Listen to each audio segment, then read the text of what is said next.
These words from Maya Angelou. You may write me down in history with your bitter, twisted lies. You may trod me in the very dirt, but still, like dust, I'll rise. Does my sassiness upset you? Why are you beset with gloom? Because I walk like I've got oil wells pumping in my living room? Just like moons and like suns, with the certainty of tides, just like hopes springing high, still I'll rise. Did you want to see me broken, bowed head and lowered eyes, shoulders falling down like teardrops, weakened by my soulful cries? Does my haughtiness offend you? Don't you take it awful hard, 'cause I laugh like I've got gold mines digging in my own backyard. You may shoot me with your words, you may cut me with your eyes, you may kill me with your hatefulness, but still, like air, I'll rise. Does my sexiness upset you? Does it come as a surprise that I dance like I've got diamonds at the meeting of my thighs?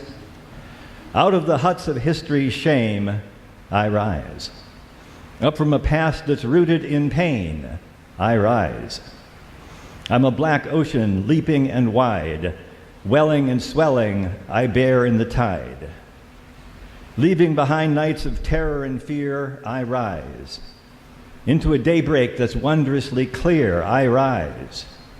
Bringing the gifts that my ancestors gave, I am the dream and the hope of the slave. I rise.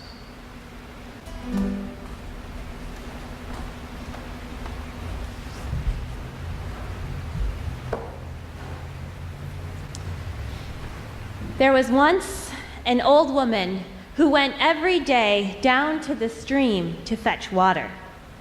She carried 2 clay pots, one in each hand.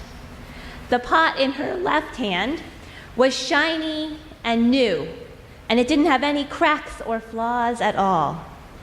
The pot in her right hand, however, had a big crack right along its side. And when it was filled with water, it dripped steadily. So every day, when the woman went down to the stream, she filled up both pots all the way to the top.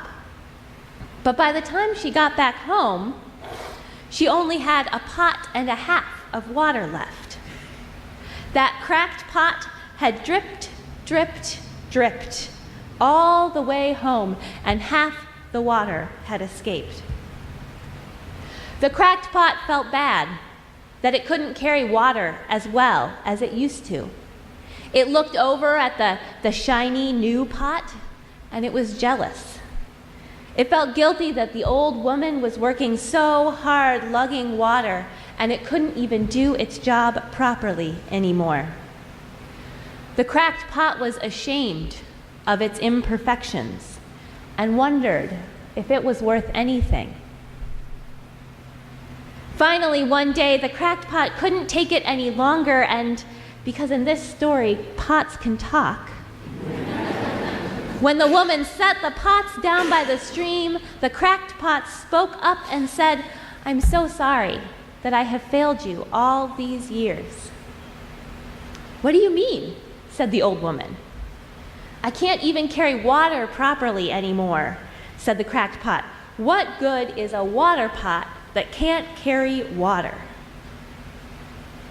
"Ah," the woman replied, "but did you not notice that there are flowers on the side of the path that I carry you on? Every day as I walk home, you drip water on the right side of the path that allows beautiful flowers to bloom. Because of you, I get to enjoy those beautiful flowers every day as I walk back and forth to the stream." In many ways, we're all like that cracked pot. We all have places where we feel broken, where life has cracked us open. We all have parts of ourselves and our parts of our lives that we wish weren't there or had never happened. And yet, so often it is those cracked less than ideal parts of ourselves and our lives that bring the most richness, depth, and beauty.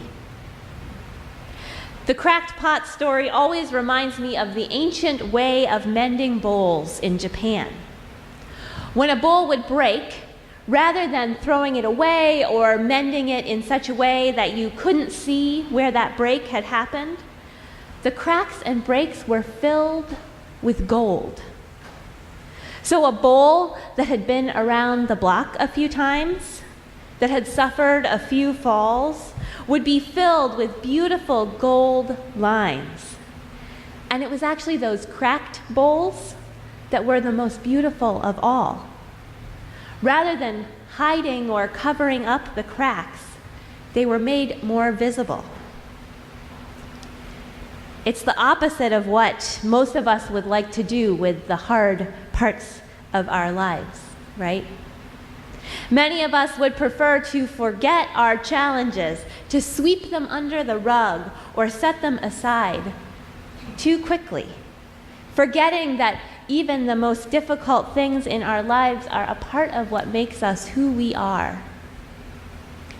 This is the message of Rumi's poem, The Guest House, which you got to hear both spoken and sung today.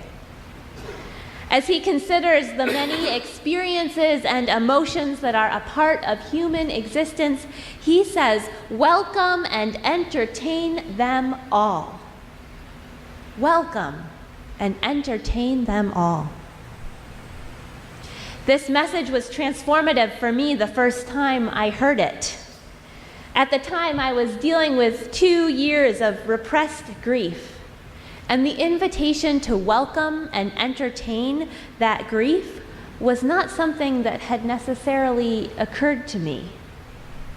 Instead, I had sought to distract myself, to push it away, not thinking that there was anything to be gained in dwelling on such negative emotions. Imagine my surprise when I read this Rumi poem and Rumi told me I should welcome and entertain them all. Even if they are a crowd of sorrows who violently sweep your house empty of its furniture, still treat each guest honorably. And it was true, and is true. When we are able to sit with our grief, to really feel our anger, to experience our pain, we are able to discover the deeper truths about ourselves. We are able to find strength that we didn't know that we had. And we're able to begin to line the cracks in our hearts with gold. Be grateful for whoever comes, says Rumi, because each has been sent as a guide from beyond.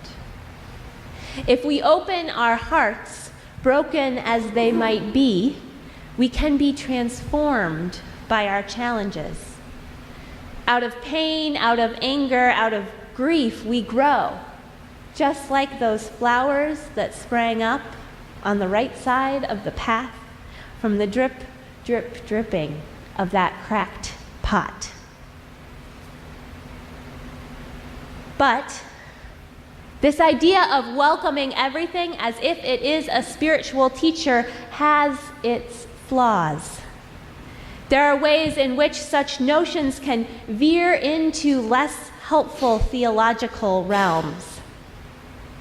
There's that old platitude, everything happens for a reason, or as some say it, everything is a part of God's plan.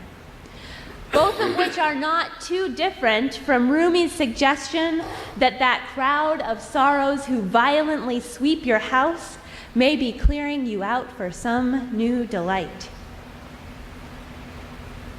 There's an innate privilege in such statements, an assumption that we are generally safe in this world, that those bad things that happen mostly affect our interior lives, and that our actual lives aren't at stake.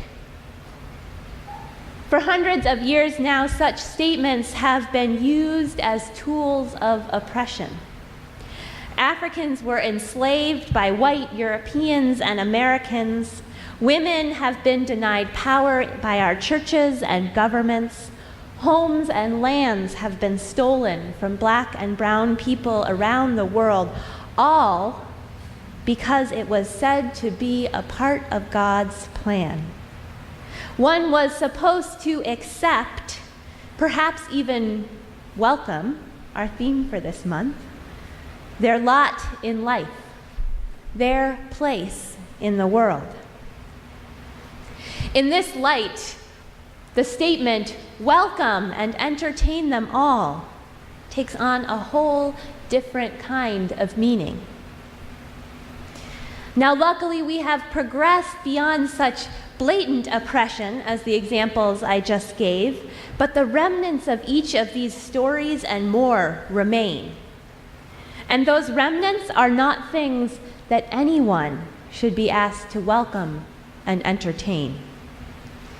In the face of oppression, Rumi's words begin to sound rather absurd and call for a passivity that is irresponsible at best. The systems of oppression in which we live will not suddenly get better if we treat them honorably. We cannot simply allow racism or ableism or patriarchy to sweep us out, hoping that there's some new delight at the end. There are things that are not welcome in this world.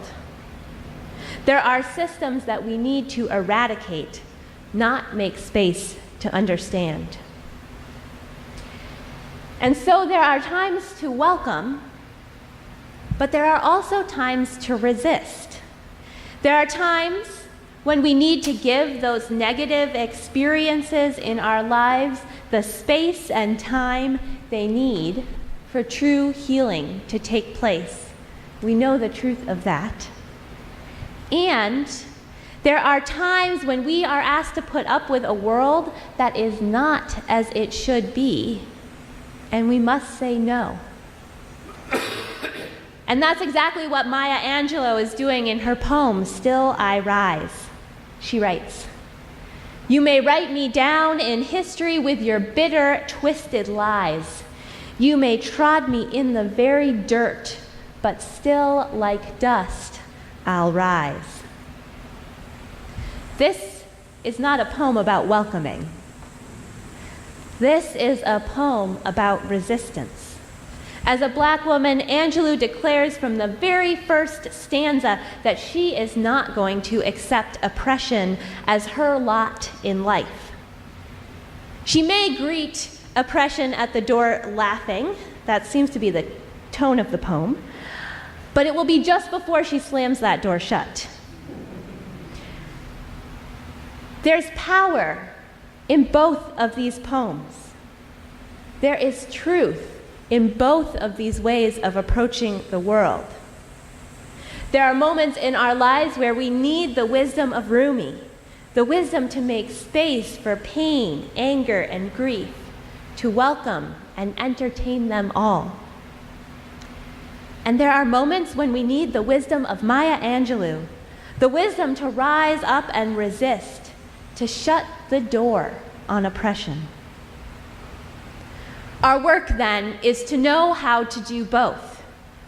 We need to know how to welcome and make space for those negative emotions and experiences in our lives so that we can experience true healing. We need to be able to open our hearts to this unpredictable world that we live in, even though we know it means that our hearts will get cracked and chipped along the way. And at the same time, we need to know when to shut the door. We need to know how to reject the harmful systems of oppression that affect us all. We need to know how to rise up and resist. As Reinhold Niebuhr writes in his famous Serenity Prayer, "Grant me the serenity to accept the things I cannot change, the courage to change the things I can, and the wisdom to know the difference. It's a shame that the most often quoted part of Niebuhr's prayer is the first two lines. Grant me the serenity to accept the things I cannot change. You'll notice that it's called the serenity prayer and not the courage prayer. But without the second half of that quote, the theology of this prayer is pretty questionable, especially for Unitarian Universalists. We believe that what we do in this world matters. We believe that there are things that we can change and that we are called to doing the work of building beloved community. And so we need the whole prayer. Grant me the serenity to accept the things I cannot change, courage to change the things I can, and the wisdom to know the difference. May it be so for us all.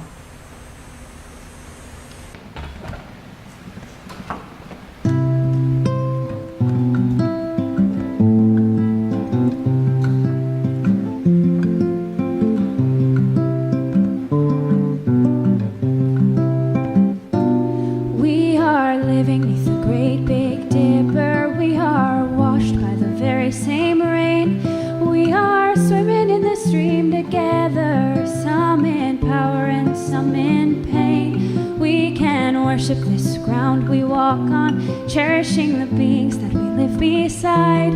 Loving spirits will live forever. We're all swimming to the other side.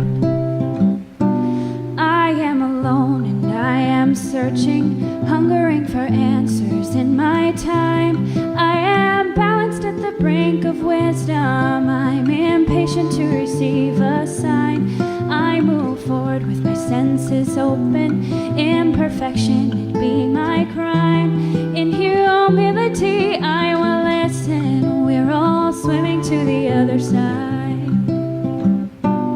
We are living beneath the great Big Dipper. We are washed by the very same rain. We are swimming in the stream together, some in power and some in pain. We can worship this ground we walk on, cherishing the beings that we live beside.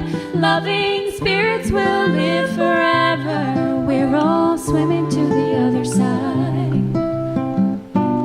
On this journey through thoughts and feelings, binding intuition, my head, my heart, I am gathering the tools together. I'm preparing to do my part. All of those who have come before me, band together and be my guide. Loving lessons that I will follow. We're all swimming to the other side. We are living beneath the great Big Dipper. We are washed by the very same rain. We are swimming in the stream together, some in power and some in pain. We can worship this ground we walk on, cherishing the beings that we live beside. Loving spirits will live forever. We're all swimming to the other side. When we get there, we'll discover all of the gifts we've been given to share have been with us since life's beginning, and we never noticed they were there. We can balance at the brink of wisdom, never recognizing that we've arrived. Loving spirits will live together. We're all swimming to the other side. We are living beneath the great Big Dipper. We are washed by the very same rain. We are swimming in the stream together, some in power and some in pain. We can worship this ground we walk on, cherishing the beings that we live beside. Loving spirits will live forever. We're all swimming to the other side. Loving spirits will live forever. We're all swimming to the other side.